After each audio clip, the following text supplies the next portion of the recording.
మళ్ళీ ఇంటికి వెళ్ళి రెస్ట్ తీసుకొని ప్రభా ఎక్కడికి పోవాలని ఆలోచన అడిగితే దేవుడు ఇచ్చాడు ఆలోచన కోలూరుకి వెళ్ళాలని. వెంటనే కోలూరుకు వెళ్ళడం జరిగింది. సాయంత్రం వెళ్ళిన తర్వాత ఒక ఇంట్లో కూర్చున్నాం. ప్రభా మరి కోలూరుకి ఎందుకు నడిపించావో ఆ కార్యాన్ని జరిగించు అని మనసులో ప్రార్థన చేసుకుంటున్నాను. అంతలోనే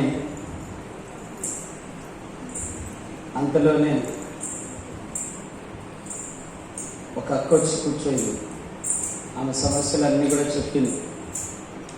చెప్పినప్పుడు నేను చెప్పాను, అమ్మ దేవుడికి అసాధ్యమైనది ఏది లేదు, దేవుడు బాగు చేస్తాడమ్మా అని ప్రార్థన చేశాను.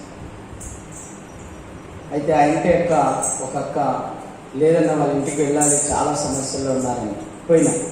6 గంటలప్పుడు పోయి ప్రార్థన చేసి ఒక్కొక్కరికి ప్రార్థన చేస్తూ ఉంటే ఇంకా దయ్యాలు బయటకు వచ్చినాయి, చేతబడి శక్తులు బయటకు వచ్చినాయి. ప్రార్థన చేస్తూ ఉంటే ఒక్కొక్కటి తీసేస్తుంటే ఆమె ఆ దయ్యం అంటుంది, ఇదిగో నా తలలోంచి ఆ చీల పెరికేస్తున్నారు, ఈ వెంట్రుకల్లో నుంచి దురాత్మను తీసేస్తున్నారని ఆమె కేకలేస్తుంది. దేవుడు అద్భుతంగా స్వస్థత ఇచ్చాడు. 2 గంటల పాటు ప్రార్థన చేశాం. 2 గంటల పాటు ఒక్క ఆమె కోసం ప్రార్థన చేశాం. తర్వాత ఒక అవ్వ కోసం ప్రార్థన చేశారు. కుటుంబంలో ఉన్న 4 కోసం ప్రార్థన చేశాం. అప్పటికే 2:30 గంట అయింది.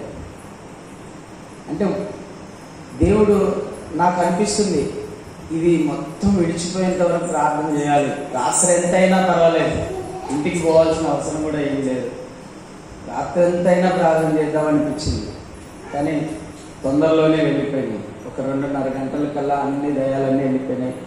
ఆ ఇంట్లో బయట ఒకటి తాయెత్తు ఉన్నది, గోడ మీద పెట్టిపోయినారు ఎవరో.